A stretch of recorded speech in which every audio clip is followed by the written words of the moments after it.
একটা অনাকাঙ্ক্ষিত ঘটনা ঘটতেই পারে। মাইলস্টোন স্কুলে কত শিশু মারা গেছে, মাইলস্টোন স্কুল বন্ধ করে দিচ্ছে। লাইসেন্স বাতিল হয় তাহলে এর আগে তো সরকারি সবগুলো লাইসেন্স বাতিল হওয়ার দরকার, কারণ ওই একটা হাসপাতালের যোগ্যতা রাখে না। আমি এখানে ঘুমাই নিচে রাত্রে, আমার শুধু ঘুমানোর বিল হোটেলে আসতো 50,000 টাকা, এই 25 দিনে বুঝছেন, কিন্তু 1 টাকা হোটেল বিল লাগতেছে না, শুধু না থাকার ব্যবস্থা করে দিচ্ছে। চাঁদপুর আমার বাড়ি, চাঁদপুরে একদিন আমার বিল করছে 10,000 টাকা এক হাসপাতাল, বুঝছেন। এই অনুযায়ী তো এখন অনেক টাকা আসে, ওটা কোনো টাকাই নাই, বিল নাই। হেরা যে ট্রিটমেন্টগুলো দেয়, যে পরীক্ষাগুলো দেয়, হেরা নিজের স্বার্থে দেয় না। মনে করেন যেগুলা অন্য হাসপাতালে যাওয়ার দরকার ওইটা অন্য হাসপাতালে এরা দিবে, এখন কোনো নিজের স্বার্থে করে না। এমন না যে খালি ওইখানে দিব। মনে করেন আইডিসিতে আমরা যে ইয়াটা টেস্টটা ভালো দরকার ওইটা আইডিসিতে পাঠাইছে, যেটা পিজিতে দরকার ওইটা পিজিতে পাঠাইছে, যেটা ইবলিসের দরকার ওইটা ইবলিসের পাঠাইছে। এমন না যে সবগুলো হেরা এখানে করাইয়া ওনাদের মানে টাকা বাড়াইতেছে। ওনার যেটা মঙ্গল ইয়ারলি রুগীর জন্য ওইটাই করে, ওনারা কোনো জুলুমের অত্যাচার করে না। আমি তো 25 দিন আছি, আমি এই পর্যন্ত তাদের ভিতরে কোনো খারাপই কোনো কিছুই দেখি না খারাপই। আমি এখানে ঘুমাই নিচে রাত্রে, উপরে পজনাজ পরে আমার মসজিদে ঘুমাইতে দেয়, এইখানে এসিগুলো ওনার সাইডে আমাদের জন্য। ওখানে মসজিদের ভিতরে সবগুলো ফ্যান চলে। আমার শুধু ঘুমানোর বিল হোটেলে আসতো 50,000 টাকা, এই 25 দিনে বুঝছেন, কিন্তু 1 টাকা হোটেল বিল লাগতেছে না, শুধু না থাকার ব্যবস্থা করে দিচ্ছে। সব দিক দিয়ে সুবিধা বালা, পরিবেশে 5 মিনিট পর পর বুয়ারা মুছে, 5 মিনিট পর পর পরিষ্কার করে। এত সুযোগ সুবিধা থাকা সত্ত্বেও এই হাসপাতাল বন্ধ কোনো যুক্তি আসেনি। 6 জন শিশুর জন্য এখন কত শত শত শিশু মারার অবস্থা হয়ে গেছে। হামরোগে প্রতিদিন শিশু মারতেছে, এটা স্বাস্থ্যমন্ত্রীর কোনো খবর নাই। স্বাস্থ্যমন্ত্রী 6 জনের নিয়ে এত মাথা ব্যথা হয়েছে যে মানে শত শত শিশুর কোনো মূল্য নাই, 6 জনের কাছে অনেক মূল্য, এটাই তো বোঝা যায়। যদি 6 জন এত মূল্য না থাকতো এখন এই অবস্থা কীভাবে বন্ধ করে?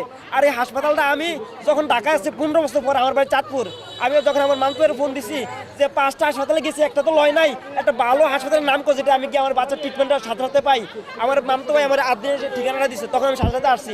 এই পর্যন্ত আমার সবাই ভালো বলছে, এখন চিকিৎসার মানও অনেক ভালো। তাহলে কেন এটা বন্ধ করেন, কোন যুক্তিতে? একটা অনাকাঙ্ক্ষিত ঘটনা ঘটতেই পারে।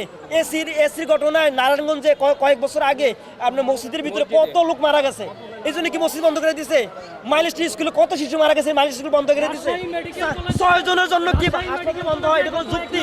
এটা কোন যুক্তি? কোন 6 জনের জন্য? তাও ওনারা বলছে 80 লক্ষ টাকা করে এক বাচ্চারে দিছে, 80 লক্ষ টাকা করে দিছে এক বাচ্চা। এরপরে ওই পরিবারের আজীবনের ট্রিটমেন্ট দিবে ফ্রিতে। এত সুযোগ সুবিধা দেওয়ার পরে এরপর কোন যুক্তিতে এখন আরো হামলা? এই যে এখন যে হামরোগে মরতেছে এটা কার জন্য দায়ী? সরকারই তো দায়ী, টিকা দেয় না, পরিবেশ ভালো না, এখনো চিকিৎসা নাই। সরকার যে হামরোগের বাচ্চাগুলো মারতেছে, কয়জনের কয় লাখ দিচ্ছে সরকারে, কয়জনকে দিছে? হে যে স্যারে পয়সা রায় একটা দিয়ে দিল, এটাকে রায় হইলো? এত বড় হাসপাতালে এত বড় এই অবস্থা, মানুষের সেবামূলক প্রতিষ্ঠান, এটা কিভাবে বন্ধ সম্ভব? এত ঢাকা সহ যত হাসপাতালগুলো আছে সবগুলো মান বালা, সবগুলো চাইতে আপনার ফিজির সরকারি হাসপাতালের ডাস্টবিনের মতন সরদিন, এটা ডাস্টবিনের চাইতে খারাপ। কিভাবে যে বাচ্চা রয়েছে মানুষ, আমি মনে 2 ঘন্টা যা সরদিন থাকতাম আমি মৃত্যু মুখে আমি হয়ে যেতাম, আমার বাচ্চাদের দূরের কথা। আমি এখন সরদিনে বলছি যে বাচ্চার অবস্থা খারাপ, চাঁদপুর থেকে আসছি, অন্য নেয় নাই, ডিএনসিসিতে গেছে, ওনার হামরোগ ছাড়া অন্য চিকিৎসা করে না। তো সরকারি হাসপাতাল যেগুলো, এগুলো তো চিকিৎসা একটার মান বালা না। লাইসেন্স বাতিল হয় তাহলে এর আগে তো সরকারি সবগুলো লাইসেন্স বাতিল হওয়ার দরকার, কারণ ওই একটা হাসপাতালের যোগ্যতা রাখে না, একটা তো চিকিৎসা মান মালা না, ডাক্তার পাওয়া যায় না। পিজি হাসপাতালে আজকে আমি একটা রিপোর্ট আনতাম গিয়ে আমি 4 ঘন্টা কাটাইছি, এটাতে ওইটা কোনো লাইন নাই, মেনটেন নাই, সিরিয়াল নাই, কিচ্ছু নাই। কালকে আমি রক্ত জমাতে দিয়ে গিয়ে আমি সারাটা দিন আমার শেষ হয়ে গেছে এই পিজি হাসপাতালে, কোনো মেনটেন নাই, এদিকে কোনো লোক ওইদিকে কোনো লোক, কেউ কিছু বলতে চায় না, কোনো মানই তো নাই। ওই তুলনায় তারা ফেরেস্তার মতন।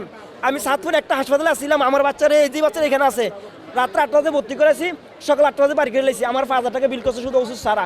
এইখানে তো আমার 1 টাকা বিল লাগছে এই পর্যন্ত, কোনো ওষুধ সারা কোনো বিল নাই, কোনো বিল নাই। তারপরে আমার অক্সিজেন বিল যেগুলো, এগুলো আমার কাছে ছাড় দিব, অনেকটা ছাড় দিব।